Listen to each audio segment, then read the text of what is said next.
সুনীতি, আর একটু দেরি করা যাবে না। নদীর পাড় ভেঙে পড়েছে। গোমতীর ঘর দেখলাম এইমাত্র চোখের সামনে জলে মিশে গেল।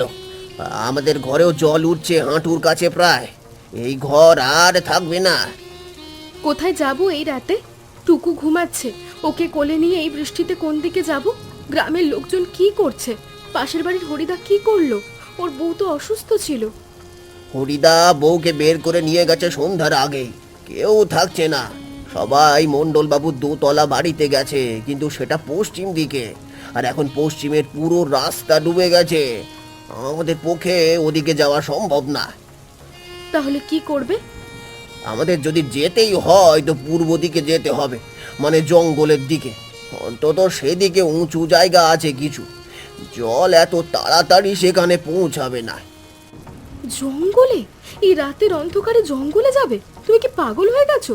ওই জঙ্গলে তুমি নিজেও দিনের বেলা গভীরে যাও না, যেখানে লোকে বলে ডাকাতের আস্তানা আছে, আর তুমি বলছো সেখানে যেতে? আমি সব ভেবেই বলছি, ডাকাতের ভয় বসে থাকবো না বন্যায় ভেসে যাব? হ্যাঁ, এখন দুটোর মধ্যে একটা বেছে নিতেই হবে। অন্তত ডাকাতরা তো মানুষ, হাত জোড় করলে কিছু একটা হতেও পারে। আমি কুড়ুলটা নিচ্ছি, একটা একটা দা আছে সেটাও নেব। হ্যাঁ, চলো চলো চলো, আর একটা মুহূর্ত নষ্ট করা চলবে না। বাবা, আমার পা কাদায় ডুবে যাচ্ছে, আর হাঁটতে পারছি না। কোথায় যাচ্ছি আমরা? আমাদের ঘর কই? ঘর জলের নিচে তলিয়ে গেছে বাবু। এখন নতুন জায়গা খুঁজতে হবে আমাদের থাকার জন্য।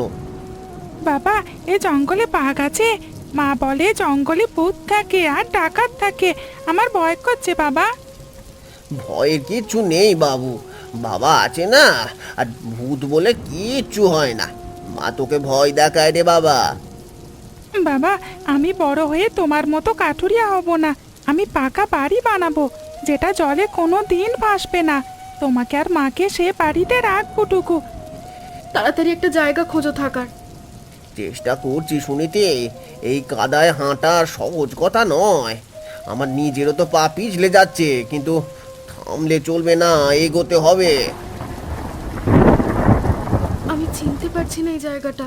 তুমি তো রোজ জঙ্গলে আসো কাঠ কাটতে, এদিকটা কি তোমার চেনা? সত্যি কথা বলতে পারছি না, সত্যি কথা বলতে পারছি না চিনতে। আমি যেদিক থেকে কাঠ কাটি সেটা পশ্চিমের জঙ্গল। এদিকে আমি আসি না কোনো দিন। গ্রামের অনেকে বলে এদিকে ডাকাতরা থাকে, তাই ভয়ে কেউ এদিকে ঢোকে না।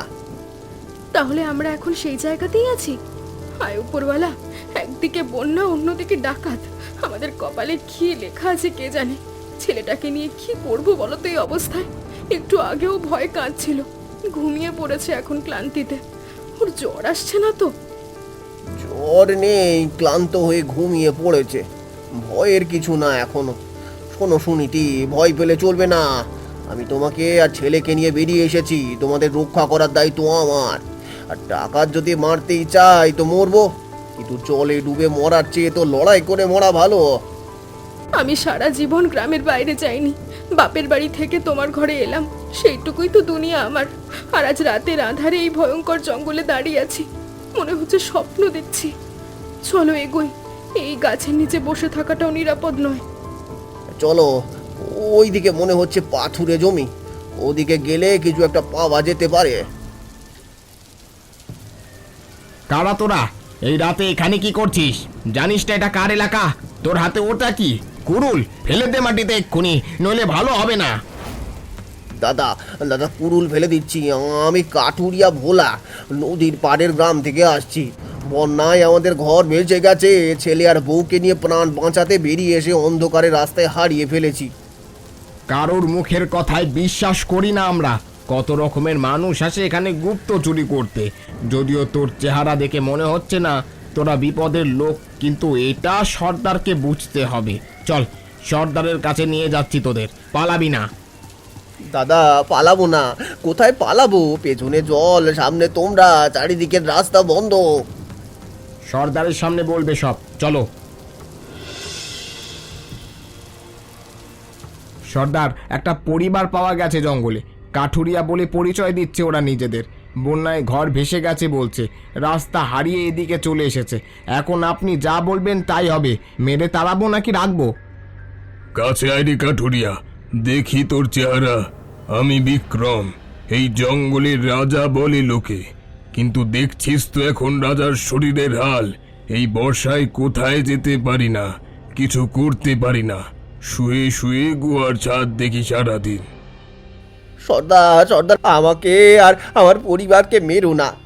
গরিব কাঠুরিয়া আমি, আমাকে মেরে কোনো লাভ নেই আপনাদের। আমার কাছে কিচ্ছু নেই, যা ছিল সব জলে নিয়ে গেছে। চাইলে চাইলে আপনাদের জন্য আমরা কাঠ কাটবো, জল আনবো, যা বলবেন তাই করব। শুধু প্রাণটা রক্ষা করুন আমাদের। আমি ডাকাত, খুনি না। যে মানুষ বউ ছেলে নিয়ে বন্যায় প্রাণ হাতে করে ছুটে এসেছে, তাকে মারার মতো নীচ আমি হইনি এখনো। আমিও একদিন গৃহস্থ ছিলাম, জমিদারের অত্যাচারে সব হারিয়ে এই জঙ্গলে এসেছি। দয়া করুন সর্দার, আমাদের দয়া করুন। তোকে আশ্রয় দেব এই গুহায়। বর্ষা যতদিন না কমে ততদিন থাকবি তোরা। কিন্তু একটা সমস্যা আছে, এখানে খাবার নেই। আমরা নিজেরাই না খেয়ে আছি 3 দিন হলো। এর আগে 2-4টে কাঁচা কলা খেয়ে কাটিয়েছি। সর্দার, আমি কাঠুরিয়ার বউ সুনীতি। আমরা আপনার উপকার কোনোদিন ভুলব না। দেখছো সর্দারের হাল, মনে হচ্ছে বহুদিনের অসুখ ওর। বুকের মধ্যে এত পরিমাণে কফ জমেছে যে ঠিক করে নিঃশ্বাসও নিতে পারছে না। ঘুমের মধ্যেও কাশছে, আর বাকি ছেলেগুলোর চোখ বসে গেছে ক্ষুধায়। আমারও মায়া হলো দেখে। ভেবেছিলাম ভয়ঙ্কর মানুষ, মেরে ফেলবে আমাদের, কিন্তু সর্দার একটুও রাগ দেখালো না, বরং আশ্রয় দিল আমাদেরকে। কিন্তু সবার খাবারের ব্যবস্থা কি করব আমরা? আমরাও তো না খেয়ে আছি, আমাদের পেটেও আগুন জ্বলছে যে।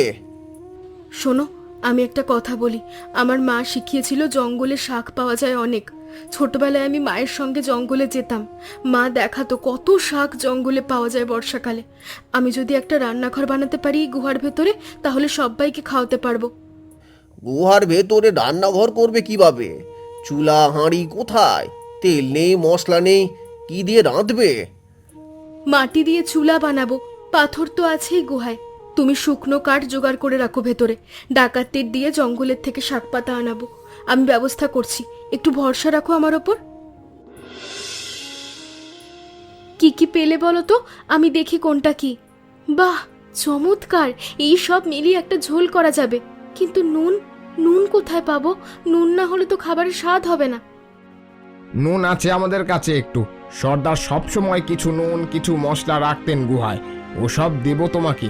আমাদের রান্নার জন্য যা আছে সব তোমার। তাহলে তো হয়ে যাবে। কিন্তু বৌদি, সত্যি বলছি তোমাকে, আমি 12 বছর ডাকাতি করছি, কিন্তু কেউ কোনোদিন আমাদের জন্য রান্না করবে এটা ভাবিনি। আমরা তো চোর ডাকাত, আমাদের দেখলে মানুষ পালায়, আর তুমি আমাদের জন্য রান্না করছো, এটা আমি বুঝতে পারছি না। ক্ষুধার কোনো জাত ধর্ম নেই রে ফণি ভাই। ক্ষুধার তো মানুষকে খাওয়ানো পুণ্যের কাজ, সে মানুষ যেই হোক না কেন। তুমি ডাকাত হও আর রাজা হও, বিপদে সবাই সমান। আর তোমরা তো আমাদের আশ্রয় দিয়েছো এই বিপদে, সেটা কি কম কথা? তোমরা না থাকলে আজ রাতে হয়তো জলেই ভেসে যেতাম 3 জনে। বৌদি, তোমার মতো অনেক দিন কেউ এরকম ভালো করে কথা বলেনি আমাদের সাথে। মা মারা গেছে আমার ছোটবেলায় 5 বছর বয়সে, তার মুখটাও ঠিক মনে নেই।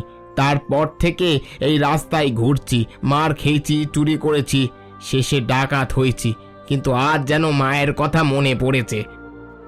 ফণি ভাই, তোমার মা আছে এখনো, দেখবে সব ঠিক হয়ে যাবে। এ কিসের গন্ধ বেরোচ্ছে? কে রান্না করছে? ফণি, এই ফণি, কি হচ্ছে গুহায়? আমাকে উঠতে সাহায্য কর, আমি দেখতে চাই। ধর আমার হাত ধর। কতকাল হলো এরকম রান্নার গন্ধ পাইনি। সর্দার, আমি কাঠুরিয়ার বউ, একটু শাকের ঝোল তৈরি করেছি। জঙ্গল থেকে কচু, হেলেঞ্চা, কলমি পাওয়া গেছে। অসুখে গরম ঝোল খেলে শরীরে একটু বল পাবেন।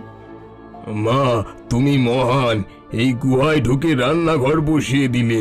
আমার ছেলেরা 3 দিন না খেয়ে পড়ে আছে, তুমি তাদেরও খাওয়াও মা। আমি বুড়ো মানুষ, অসুস্থ।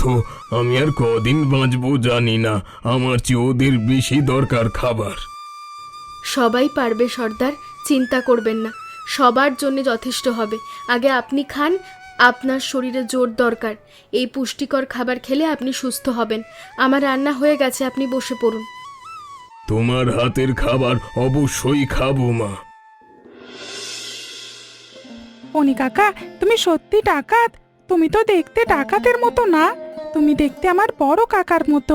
আমার বড় কাকা গেছে শহরে কাজ করতে, অনেকদিন আসেনি, চিঠিও দেয় না। বাবা কাঁদে মাঝে মাঝে কাকার কথা ভেবে। তুমি আমার কাকা হবে, বলো না? ডাকাতের মতো দেখতে কেমন হয় রে? ডাকাতের কি শিং থাকে, লেজ থাকে? ডাকাত মানুষ রে বাবু। আমি জানি ডাকাতি ভালো কাজ না। আমি কাকা হব তোর। মা সবার সেরা রাঁধুনি জানো কাকা। গ্রামে যখন কোনো অনুষ্ঠান বা ভোজ হয়, মায়ের হাতে সব কিছু রান্না হয়। সবাই বলে আমার মায়ের হাতে জাদু আছে। তোর মা সত্যি খুব ভালো রান্না করে। সর্দার নিজে খেয়ে প্রশংসা করেছে। আমাদের সবার খুব ভালো লেগেছে। তোর বাবা মা দুজনেই খুব ভালো মানুষ রে। এরকম মানুষ পৃথিবীতে আছে এটা আজ জানলাম। কাকা তুমি কাঁদছো কেন? ডাকাত কি কাঁদে? কাঁদে রে বাবু, ডাকাতও কাঁদে। শুনেছি বাইরে তাকাও একবার, যত দূর চোখ যায় সব জল। গ্রাম, মাঠ, ক্ষেত সব ডুবে গেছে। মনে হচ্ছে সমুদ্র নেমে এসেছে ডাঙায়। আমাদের ঘর যেখানে ছিল সেখানে হয়তো এখন মাছ ভাসছে, কিন্তু এই গুহার মধ্যে জল ঢুকছে না। উপরওয়ালা যে আমাদের এখানে পাঠিয়েছেন দয়া করে, গ্রামে থাকলে আজ ভেসে যেতাম। এই গুহাটাই আমাদের রক্ষা করলো। আর রান্নাঘরে দেখো আমি কত কিছু জমিয়ে ফেলেছি। ফণি ভাই আর তার দলের ছেলেরা রোজ জঙ্গল থেকে যা আনছে সব জমিয়ে যথেষ্ট জোগাড় হয়েছে। কাল পুঁটি মাছের ঝোল করব।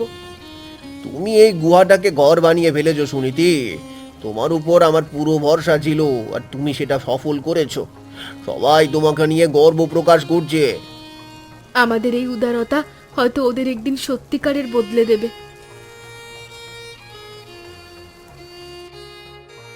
ফণি, আমার সময় শেষ হয়ে আসছে রে। এই বুকের মধ্যে যে রোগ বাসা বেঁধেছে সেটা আর যাবে না আমি জানি। ফুসফুসে পচন ধরেছে। আমি আর বেশি দিন নেই, তখন থেকে জানি। কিন্তু তোকে একটা কথা বলতে চাই, শোন ভালো করে, কারণ এটাই হয়তো শেষ কথা আমার। সর্দার, এসব কথা বলবেন না, এখনো অনেক দিন আছে আপনার। থাক, আর মিথ্যে সান্ত্বনা দিস না। আমি মরতে ভয় পাই না, মরণ তো আসবেই। ভয় একটাই, এই জীবনটা কিছুই দিয়ে যেতে পারলো না কাউকে। কি দিয়ে যেতে চান আপনি? শোন, ওই কাঠুরিয়ার বউটা সুনীতিও আমাদের জন্য যা করেছে সেটা কেউ কোনো দিন করেনি। আমি 40 বছর ডাকাতি করেছি, অনেক ধন সম্পদ লুট করেছি, কারোর কাছে ভালোবাসা পাইনি। কিন্তু ও আমাদের ভালোবাসা দিয়েছে, আর সেই ভালোবাসার কোনো দাম হয় না। সর্দার, আপনি সুস্থ হয়ে যাবেন। বৌদি ওষুধি পাতা বানাচ্ছে রোজ আপনার জন্য, আপনি খাচ্ছেন, একটু ভালো তো হচ্ছেন। জল কমলেই আমরা ডাক্তার দেখাবো। না রে, ডাক্তার আর কি করবে? কিন্তু একটা জিনিস আছে আমার কাছে। কি জিনিস? এই গুহার পেছনে একটা গোপন কুঠুরি আছে। পাথর সরালে ঢোকা যায়। সেখানে কিছু টাকা রাখা আছে, যা জীবনভর আমি জমিয়েছি। হ্যাঁ, অন্যায়ের টাকা, কিন্তু সেই টাকা যদি ভালো কাজে লাগে তাহলে হয়তো পাপের কিছুটা ক্ষমা হবে। আপনি কি করতে চাইছেন তাহলে? সেই টাকা আমি ওই কাঠুরিয়া পরিবারকে দিতে চাই। ওরা নতুন জীবন শুরু করুক বর্ষা শেষে। ওই ছেলেটা টুকু, ও যেন পড়াশোনা করতে পারে, ও যেন পাকা বাড়ি বানাতে পারে তার বাবা মায়ের জন্য। সর্দার, আপনি বড় ভালো। শোন, কথা শেষ করতে দে। আর ফণি, তোকেও বলছি, এই ডাকাতি ছেড়ে দে। এই জীবনে কিছু নেই রে। এটা কি জীবন নাকি শাস্তি? ওই কাঠুরিয়ার জীবনে শান্তি আছে, তোর জীবনে কি আছে বল? কিছু নেই সর্দার, আপনি ঠিকই বলেছেন, কিছু নেই। সর্দার চলে গেল ভোলাদা, ঘুমের মধ্যে চলে গেল। আমরা অনাথ হয়ে গেলাম রে। এই মানুষটা সবাইকে এক জায়গায় করে রেখেছিল। এখন যে এতগুলো লোক কি করবে কিছুই জানে না কেউ। শেষ কথা বলল বৌদিকে ধন্যবাদ জানাতে। যাওয়ার আগে বলে গেছে তোমাদের জন্য কিছু টাকা রেখে গেছে গুহার পেছনে, আর বলে গেছে আমাদের সবাইকে ডাকাতি ছেড়ে দিতে। এটা তার শেষ আদেশ। ফণি, আমি সর্দারের কাছে চিরকাল ঋণী থাকবো। উনি আমাদের আশ্রয় দিয়েছিলেন এই বিপদে।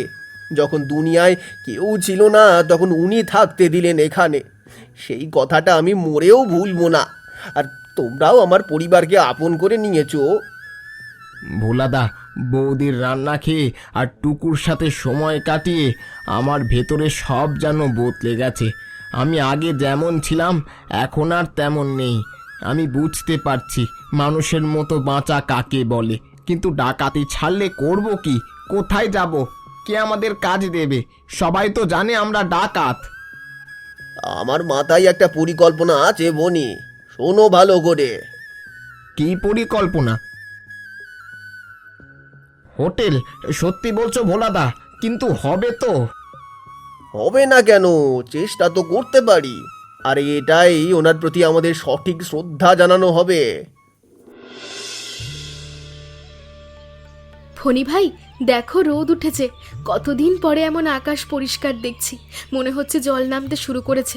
দূরে মাটি দেখা যাচ্ছে। আরও কিছুদিন পরে শুকিয়ে যাবে সব। সব ঠিক হয়ে গেলে তখন আমরা নতুন করে শুরু করব। আমার স্বামী তোমাকে হোটেলের কথা বলেছে? তোমার দলের ছেলেরা কি বলছে? ওদের সাথে কথা বলেছো? বৌদি, তোমাকে একটা কথা বলি, আমাদের দলের ছেলেরা সবাই রাজি, একজনও না বলেনি। তুমি যে কদিন রান্না করেছো ওরা তোমাকে মায়ের মতো দেখে, কাকিমা বলে ডাকে তোমাকে। আমি জানি ওদের বেশিরভাগেরই মা বাপ নেই, ঘরও নেই। হ্যাঁ, ঠিক কথা। ছোটবেলা থেকে রাস্তায় ঘুরছে, মার খেয়েছে, শেষে সর্দারের কাছে এসে ডাকাত হয়েছে। ডাকাতি ছাড়া কিছু জানতো না ওরা, কিন্তু তুমি ওদের দেখিয়ে দিয়েছো যে অন্য জীবনও সম্ভব। ওরা এখন সৎভাবে বাঁচতে চায়। ভাই, মানুষ বদলায়। তুমি নিজে বদলে গেছো এই কদিনে। এতদিনে আমাদের যে অভিজ্ঞতা হলো সেই অভিজ্ঞতা নিয়ে এবার বাইরে গিয়ে আমাদের রান্নাঘরকে আরো বড় করব। এই বর্ষা আমাদেরকেও শিখিয়ে দিয়ে গেল কিভাবে রান্নার কাজে সাহায্য করতে হয়। আমরা অনেক কিছু শিখে গেছি, আর তোমাকে এত কষ্ট করতে দেব না আমরা। আমাদের হোটেল সমস্ত গরিব দুঃখী মানুষের জন্য খোলা থাকবে, আর সেখানে সবার জায়গা হবে ফণি ভাই। তোমার দলের সবার মতো অসংখ্য গরিব পরিবার আর পুরো গ্রামের। আমাদের এই রান্নাঘর অনেক মানুষের উপকার করবে। বৌদি, তুমি শুধু রান্না জানো না, তোমার মনটাও খুব বড়। আমাদের সর্দার যে মানুষ চিনতে ভুল করতেন না সেটা তোমাদেরকে দেখেই আমরা বুঝতে পেরেছিলাম। যাই হোক, এখন থেকে সবাইকে নিয়ে কাজে লেগে পড়তে হবে। ধীরে ধীরে যাই, আমি সবাইকে বলি। দেখলে তো তোমরা, সব কিছু বিপর্যয়ের পর আমরা সৎ ছিলাম বলেই শুধু নিজেরাই ভালো দিনের সামনে এসে দাঁড়িয়েছি এমন নয়, অনেকেই আমাদের সাথে বদলে গেল। তার আগে কত খারাপ মানুষ ছিল। সেজন্য তোমরা যদি সবাই ভালো থাকো তাহলে তোমাদের দেখেই সমাজ বদলাবে। আমাদের গল্পটা কেমন লাগলো তোমরা অবশ্যই কমেন্ট করে জানিও, এবং চ্যানেলটা সাবস্ক্রাইব করে বন্ধুদের সাথে অবশ্যই শেয়ার করে দিও।